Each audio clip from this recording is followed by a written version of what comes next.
It's 8:23 now on this Thursday morning. Let's talk more now about the major shakeup happening at D.C.'s City Hall.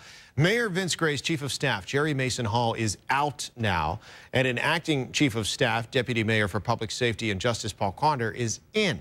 The shakeup comes after weeks of scandals, including revelations of overpaid staffers, etc. Joining us now, Freeman Klopott, who covers City Hall for the Washington Examiner newspaper, a frequent guest of ours here on Fox 5. Freeman, thanks for coming in once again this morning. Absolutely. This is just the latest round that I guess follows through on the troubled start to the administration. What's the latest going on?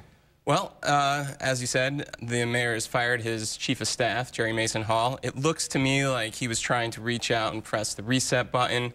It may have been more of a reactive reach to hitting a panic button. She was about to go and testify in front of a council committee about the salaries that she approved, the salaries that were too high legally, and the mayor pulled her and fired her just moments before she was supposed to testify. Is she really to blame for all of this, or is this just a case of somebody has to kind of go when you get a situation like this?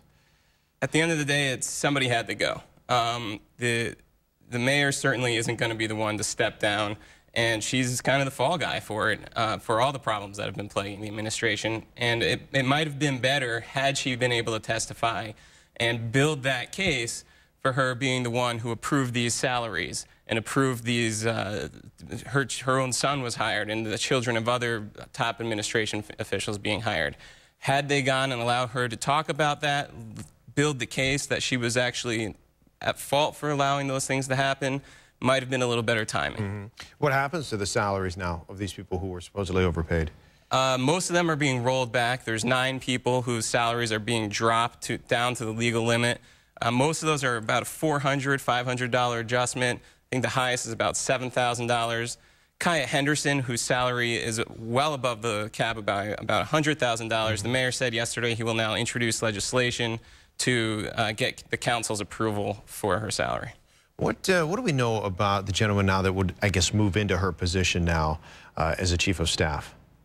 Paul Quander has a background in public safety management. He's been, so far in the administration, the point man for bringing the efforts of the fire department and the police department together, and a little bit of Homeland Security as well. That's about it. I mean, we don't know much about how he'll be able to manage the political aspects of the job.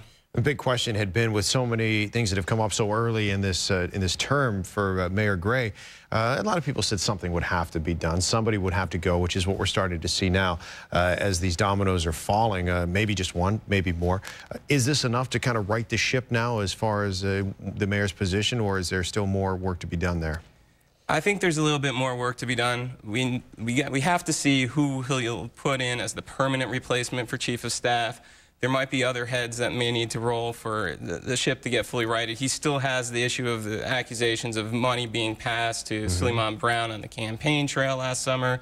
That's not going away anytime soon. There's still a lot of issues floating around, and the salary issues aren't going to disappear either. Yeah, how long might it take to kind of get past something like this to a point where I don't think any elected official wants to have any kind of scandal, not really a scandal, but any kind of controversy come up in the first, couple of weeks or months of their, once they take office. But how long might something like this drag out before, essentially people can look past this and start looking at the government of the city? It really could be months. It depends on, in part, what the U.S. Attorney's Office and the FBI decide to do in terms of those accusations from Freeman Brown. If they decide to launch a full investigation, that's going to take a long time. If they decide to wrap it up soon, it'll be a little bit faster for the mayor to clear his scandals. Gives you a lot to write about, doesn't it? Keeps me busy.